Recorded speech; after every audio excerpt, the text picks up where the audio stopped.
تعالیٰ کا شکر ادا کرتے ہیں کہ آج ہم نے 20 رکعت تراویح کے اندر سورۃ انعام مکمل پڑھ لی ہے، 7.5 پاری مکمل ہوئے، 8 پارہ آدھا میں پڑھ لی۔ سورۃ انعام جو ہے، انعام چوپائیوں کو بولتے ہیں، اور اللہ تعالیٰ نے کفار کا ذکر کیا اور فرمائے کہ اولئک الانعام بل هم اضل، یہ کافر جو ہے یہ بھی چوپائیوں کی طرح ہے، بلکہ اس سے بھی زیادہ گمراہ ہے۔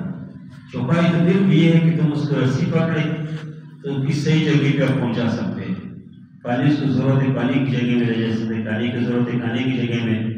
کسی چوپائی میں تو یہ ہے کہ آپ چھت سے اس کو گرانا چاہتے ہیں وہ نہیں گرتے، اپنے پاؤں کو مضبوط جما کے اور وہ کوشش کرتے گرنے کے لیے۔ کسی گدے کو آپ پکڑے اپنی جگہ سے نیچے گرانا چاہتے ہیں وہ نہیں گرتے، لیکن ایک کافر اس سے بدتر ہے، اسی کو جہنم کی گڑھے میں جا رہا ہے اور ان کو احساس نہیں کم کیا کر رہا۔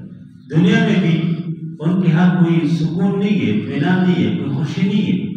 دنیا میں بھی کافر جو ہے وہ ذلیل ہے، یعنی ان کے پاس بظاہر تو اچھی قسم کی نعمتیں ہیں، آدمی سوچتے ہیں کہ ان کے پاس بہترین قسم کی پارک ہے، بہترین قسم کی گاڑی ہے، بہترین محلات ہے، بہترین ایمبولینس ہے، بے روزگار کوئی نہیں ہے، حتیٰ کہ بہت زیادہ کوئی بوڑھا جو ہو اس کو بھی حکومت کی طرف سے الاؤنس ہے، باقاعدہ اس کی تنخواہ مقرر ہے، لیکن اس کے باوجود انہیں دنیا میں ان کی خودکشی کتنی زیادہ ہے۔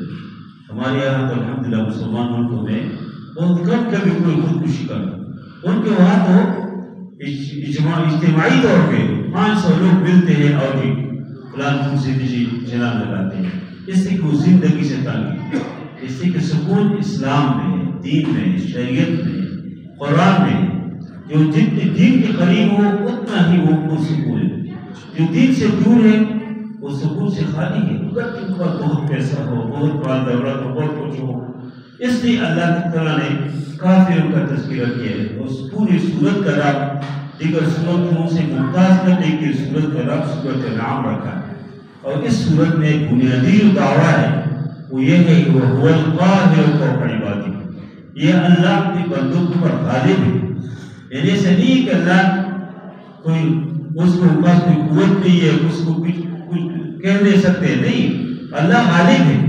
وَهُوَ الْحَكِيمُ الْخَبِيرُ، یہ اللہ حکمت والا و خبردار ہے، ہر آدمی کے عمل سے باخبر ہے، لیکن فوراً کیوں نہیں پکڑتے، فوراً صلاح کیوں نہیں دیتے، یہ اللہ کی حکمت کے تقاضے ہیں۔ لیکن کتنے کافر ہیں جو ظلم کرتے ہیں، اللہ اس کو نہیں کہتے، اس کو چھوڑ دیا اس لیے کہ اس کو ایک وقت کی بتا۔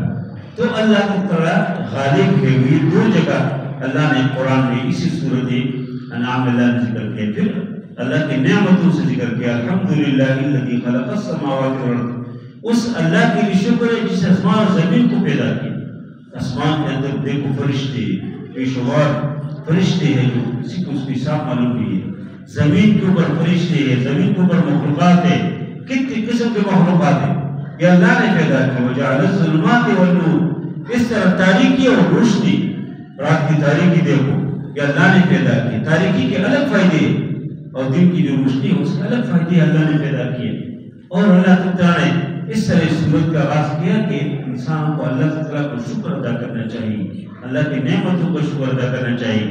پھر نبی کریم صلی اللہ علیہ وسلم کو اللہ تعالیٰ نے تسلی دی اور یہ فرمایا کہ وَلَا يَحْزُنْكَ قَوْلُهُ وَلَا يَحْزُنْكَ الَّذِينَ يُسَارِعُونَ فِي الْكُفْرِ، یہ جو جگہ جگہ فرمایا کہ یہ کافروں کے باتیں آپ کو پریشان نہ کریں، فَإِنَّهُمْ لَا يُكَذِّبُونَكَ وَلَكِنَّ الظَّالِمِينَ بِآيَاتِ اللَّهِ يَجْحَدُونَ، یہ آپ کی انکار نہیں کرتے، یہ آپ کو مانتے ہیں، آپ کی بات کے انکار تو کر رہے ہیں، آیاتوں کی انکار تو کر رہے ہیں، لیکن آپ کو یہ مانتے ہیں۔ اور واقعی اس طرح کے بہت سارے کفار کے واقعات ہیں، یہ بڑے بڑے کفار کے سردار ملتے تھے اور پوچھتے تھے کہ یہ محمد صلی اللہ علیہ وسلم کیا کہتے ہیں، تو قبیلوں کے سردار کہتے تھے کہ ہم ان کے ساتھ ہماری مقابلت ہے، ہم ایمان نہیں لائیں گے، لیکن ان پیغمبر سچ بولتے ہیں، اس کی بالکل بات حق ہے۔ اور پھر اللہ تعالیٰ نے جب اس کا تذکرہ کیا، پھر ابراہیم علیہ السلام کا واقعہ اللہ نے ذکر کیا کہ ابراہیم علیہ السلام کے والد صرف وہ بتوں کی عبادت نہیں کرتے تھے، وہ بت ساز تھے، بتوں کو بناتے تھے، اور ایک اس طرح خاندان کے ابراہیم علیہ السلام نے آنکھ کی گول دی کہ جو بت پرستی کا خاندان ہے، لیکن ابراہیم علیہ السلام نے اس خاندان رہ کر توحید کا اعلان کیا اور کہا کہ دیکھو یہ سورج دیکھو یہ چاند دیکھو اور یہ پوری کائنات کا کوئی گواہ ہے کہ یہ جو چیز فنا ہو جاتے وہ خدا نہیں ہو سکتے. اللہ تو وہ ہے، خالق تو وہ ہے جو مستقل ہے، جس کو فنا آ جائے وہ نہیں، وہ الوہیت کے قابل نہیں ہے. اور کہتے ہیں چاند دیکھو چمک رہے لیکن اس کے اوپر فنا آ رہا ہے. یہ سورج کو دیکھو، یہ ستاروں کو دیکھو، یہ کیا خدا ہو سکتے؟ نہیں ہو سکتے. اور پھر نبی کریم صلی اللہ علیہ وسلم کو اللہ تعالیٰ نے جگہ جگہ فرمایا کہ دیکھو اس کائنات کی ایک ایک ذرہ یہ تو گواہی دیتے کہ اللہ تعالیٰ واحد لا شریک ہے. ذالکم اللہ ربکم خالق کل شیء. اور پھر ایک داعی کی حیثیت سے فرمایا کہ ولا تسبوا الذین يدعون من دون اللہ، فرمایا کہ ان لوگوں کو جو اللہ کے سوا کسی اور کی عبادت کرتے ان کو گالی نہ دو. وہ غلطی سے اللہ کو گالی دیں گے. ولا تسبوا الذین يدعون من دون اللہ، وہ جو غیر اللہ ہے اس کو گالیاں نہ دو. وہ غلطی سے اور مقابلے میں آ کے اللہ کو گالیاں دیں گے.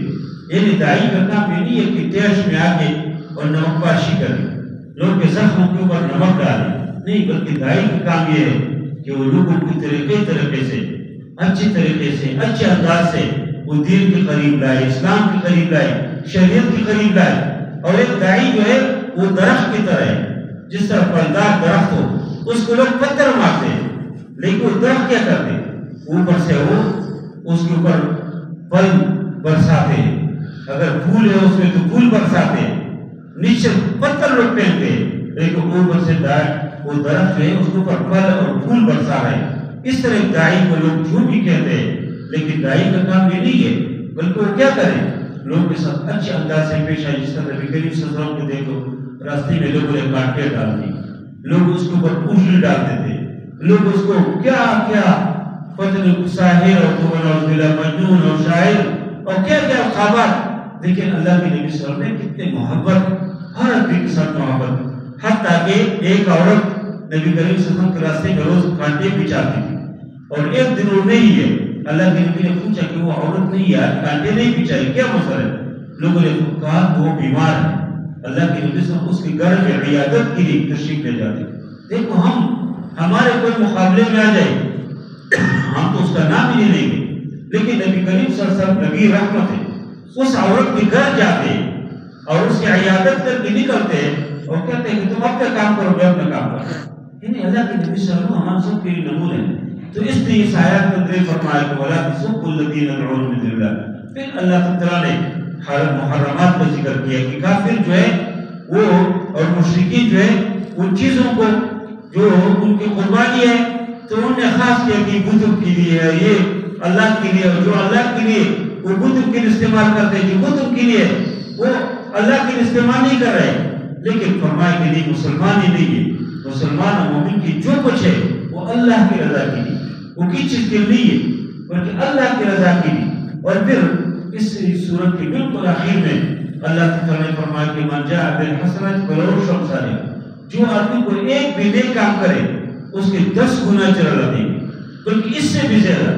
اور جو آدمی من جاء بالسیئۃ، جو آدمی ایک کوئی غلط کام کرے، گناہ کا کام، فلا یجزی الا مثلہ، وہ تو اس کو اللہ معاف کرے گا. اگر توبہ کرے اس کو توفیق مل جائے اللہ معاف کرے گا، اللہ کو تفصیل ہے. لیکن اس کو اگر سزا بھی ہے تو ایک سزا. لیکن کوئی آدمی ایک نیکی کرے اس ایک نیکی کی 10 گنا دے، یہ اللہ کی کتنے رحم ہے. اور پھر اس رمضان کے بارے میں بطور خاص نبی کریم صلی اللہ علیہ وسلم نے فرمایا کہ کل عمل ابن آدم کا ہر جو عمل ہے یضاعف الحسنۃ بعشر امثالها، اس نیکی کو 10 گنا اللہ اضافہ کرتے الى 700 ضعف، 700 تک، 10 گنا سے 700 تک اللہ بڑھاتے ہیں. لیکن فرمائے کہ الا الصوم، اللہ تعالیٰ فرماتے کہ روزہ اس طرح نہیں ہے، الا الصوم، روزہ اس طرح نہیں ہے، الا الصوم فإنه لی، روزہ میرے لیے وأنا اجزی، میں اس کو بدل دوں گا.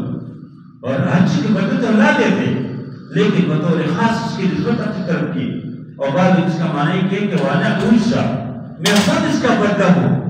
جو روزہ دار کے لیے اللہ تعالیٰ کی بہت ساری نعمتیں، بہت سارے نعمتیں، بے شمار اجر ہے اس کے لیے. ہر عمل کو اللہ تعالیٰ 10 گنا سے 700 تک گنا بڑھا شمار اجر اس کی کوئی حساب نہیں ہے اللہ تعالیٰ دیتے ہیں۔ اور اس طرح اس آیت کے بالکل آخر میں اللہ نے فرمایا کہ ان صلاتی و نسکی و محیایا و مماتی للہ رب العالمین۔ نبی کریم صلی اللہ علیہ وسلم کو فرمایا کہ تم لوگوں سے یہ کہو بے شک میرا روزہ، ان صلاتی میرا نماز، میرے قربانیاں، میرے زندگی، میرے موت سب اللہ کے لیے۔ ایک مسلمان اور مومن کا یہی اعلان ہونا چاہیے کہ میرا سب کچھ اللہ کے لیے۔ میں جو دنیا میں آئے تو ایک خاص مقصد کے لیے مجھے پیدا کیا، وہ مقصد کیا ہے کہ میں اللہ کو راضی کروں، اللہ کے نبی صلی اللہ علیہ وسلم کی جو طریقہ ہے، جو شریعت ہے، اس کے مطابق زندگی گزاروں، اور اس دین اسلام کے اقامت کے لیے، دین کی غلبی کے لیے میں اللہ تعالیٰ کے ایک نائب ہوں، ایک خلیفہ ہوں۔ تمام انسانوں کو اللہ نے ایک نیابت دی ہے، خلافت دی ہے کہ اللہ تعالیٰ کی جو تشریعی امور ہے اس میں اللہ تعالیٰ کی نیابت کرے، اللہ تعالیٰ کے خلیفہ بنے، دین کے اقامت کے لیے کام کرے، غلبہ دین کے لیے محنت کرے۔ یہ ہماری زندگی کا اصل مقصد ہے، ورنہ کھانا پینا اور دنیا سے وسعت ہونا یہ کوئی مقصد نہیں ہے، یہ بنیادی مقصد ہے جو اللہ تعالیٰ نے ان آیات کے اندر ذکر کیا۔ اللہ تعالیٰ سے راضی ہو جائے، اور پورے قرآن کے سمجھ و فہم اللہ تعالیٰ کو نصیب فرمائے۔ وصلی اللہ تعالیٰ علیہ محمد برحمتہ الرحمن الرحیم۔ اللہم صلی علی